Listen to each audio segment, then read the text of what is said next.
was a necrophiliac. That was no secret to him. Nightly trips to the graveyard were not uncommon. For lack of a better word, he worked there to begin with. What a deal, right? The exact guy who gets his jack off to dead people got to watch over them every night. Make sure that no one entered the graveyard after hours. No one could see what he was doing. And since he worked so closely with the graveyard, it made his task of cleaning up any messes all more easy. He had perfected his timing with everything, though there was only one issue. Danny only went for the new bodies. He wanted the ones that still had flesh on them. Although, yes, they did stink a little more considering they were in the decomposing process. But recently Danny had not been lucky enough in getting newer bodies. He shook his head, sending shaggy brown hair falling onto his face. As he looked over the graveyard, all old dirt, all completely settled into the ground. Most of them were headstones with the typical writings on them that said, loving husband and father, or even born too soon and gone too soon, and stuff of that nature. He never read the messages, though. It made it feel too much like he was actually getting to know the body, and strangely enough, that made him uncomfortable. He let out a resigned sigh as he rested on one of the benches near the gate. There was a little guest house that they had at the back of the graveyard that he could sit in while he was busy. It even had a television, but it was dark, and the graveyard was located on the outskirts of a pretty small town.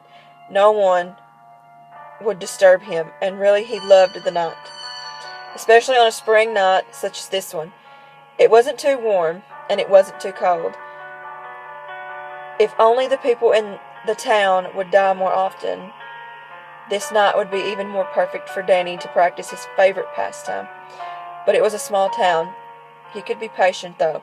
He stared up at the moon curiously.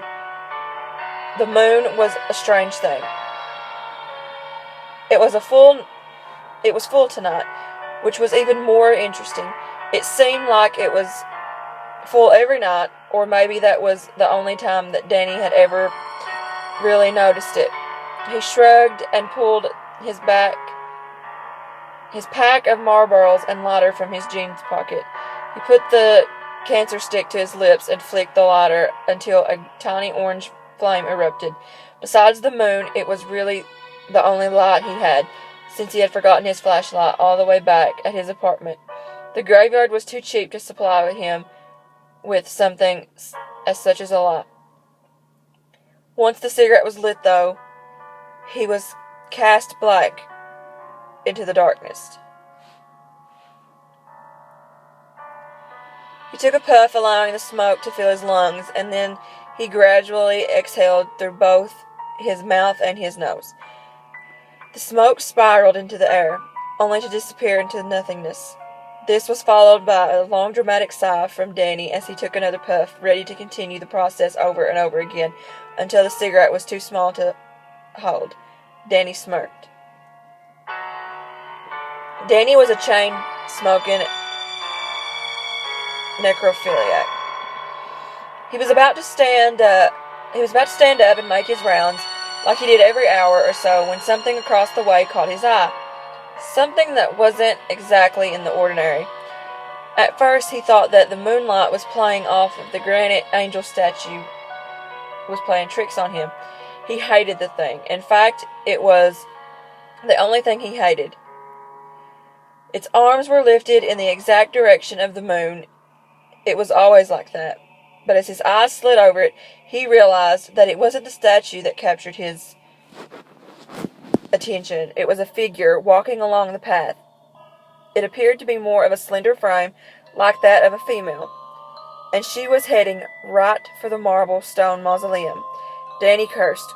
One of two things was going on. Either she was honestly a loved one of someone in the mausoleum, and for some reason she had snuck in at a different entrance, though he was sure she could have just waited until daytime, or she was up to no good and was, for the most part, rather unpredictable. Believing the former would mean that life would most likely be easier for him, he could tell her to go, and she probably would. But he was sure the latter was more likely. Now would have been a good time to actually be carrying his flashlight. He prepared himself for literally anything he could think of as he headed towards the mausoleum, and even smiled at himself as he thought of how funny it would be if the person so happened to be a necrophiliac. But at the same time, he knew he wouldn't want that. He would then have to betray everything he believed and kick them out, most out of wanting the bodies to himself. When he got to the mausoleum, he was met with an eerie silence, and he could see that the entrance was completely empty even in the dark, until he saw that the door at the back was slightly ajar. His heart sank as he scurried to find his lighter. The statue was not the only thing that he hated. Going into the tombs at night had to be on top of the list. Even for him, they were creepy and rather uninviting. He never actually checked on them until the sun has risen, and he has more light. But once he actually got into the doorway, he could see that the torches on the walls, which led underground, were all lit. He was unsure of whether that made him feel better or worse. Sure, it wasn't too much light, but it was enough to guide him down the dirt-covered stone steps. He grabbed one from the holder and immediately felt the warmth of the fire radiating from it. It was almost comforting. He began his descent. When he got down there, he didn't see anything at first, as it took several moments for his eyes to adjust to his surroundings. The room was full of coffins, but they were pretty old. He shivered as the state of the chilly air hit him. He was in the process of moving the torch around when he saw something in the back of the room move. He cleared his throat. "Hello? Is someone down there?" He called, trying his hardest not to sound like he was about to piss his pants. There was not an answer, but instead he saw something shift in his peripheral vision. It was in the darkest recess of the tomb, and he thrust the torch in that direction. His jaw hit the floor at what he saw. Seductively sitting on one of the coffins was a woman, but she was no ordinary woman. She was the most sexiest woman he had ever seen, and she was completely naked. Her skin was porcelain white and flawless at that. Dark red hair flowed down her back and seemed to stop right before her waist. Her eyes were big and brown, and the most beautiful things that Danny ever saw. Her lips were plump and coated in crimson lipstick. But oh, it was that body that made his pants stiffen so much that he jumped in surprise. Her breasts were perfect handfuls of round flesh, and her body was that of athletic build, strong but lean and curvy. Her hips were wide, and her ass appeared as round as her breast. Danny could not speak. He was just a college student with bad lungs and a love for the dead, but part of him had always felt the love for the dead was because no living girls had ever given him the time of day, and now here was one. She was smiling at him seductively as she motioned for him to come to her, but she did not speak as she hopped off the coffin and stood waiting. When he finally got the nerve to move towards her, she embraced him. It was gentle at first, but then she made sure to pull his body firmly against hers, still not uttering a single word. He could feel every curve and every crevice of her, and he was sure she could feel him.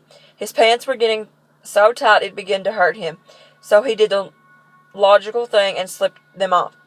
She seemed pleased with this and roughly pressed her lips to his. He pushed her against the wall and excitedly kissed her back, using one hand to cup her butt and the other one to one of her breasts. But something wasn't right, as he noticed she moaned into his mouth. Her once flawless skin was beginning to feel rough, and even like she had lizard skin. Her mouth no longer tasted sweet against his, and instead reminded him of what tar tasted like the one time he had gotten it in his mouth when his father worked construction. The room stank of decay. The woman didn't notice as she continued to try and hoist herself up on Danny's hips. She was trying to mount him, but he knew it wouldn't work, because fear tends to make things less stiff. You would think that the smell of decay would be old news to him, but this was the first time he had ever smelled anything as bad as this. This smelled like it had been rotting for the last 100 years, and it was her. He pushed her away in horror, grabbing the torch from the holder as he had set it in, and used to illuminate her. The last thing Danny saw before he died was something from everyone's worst nightmares. She screeched at the light and tried to whip it out of his hands, but he backed up protectively, still shocked to realize he should be running by now. She was bald now, and where her eyes once were brown, they were black. She no longer had lips, but instead all that he could see were rows upon rows of sharp, jagged teeth. Her skin did in fact have scaled, and it was the color of mud. Ooze seemed to be dripping off of it now. She hissed at him again, and he did the only logical thing he could think to do, and threw the torch at her. He missed. Fear was all he knew as he turned to run, his heart going 1,000,000 miles per minute. But just as he was about to hit the bottom step, she lunged for his ankle and caught it. He hit the ground as she proceeded to climb on top of his half-naked body, and then she ripped a chunk of his thigh out with her teeth. Crimson covered his legs as she crawled farther up him. For the first time she had made a human sound. It was the laughter as she sunk her teeth into his throat.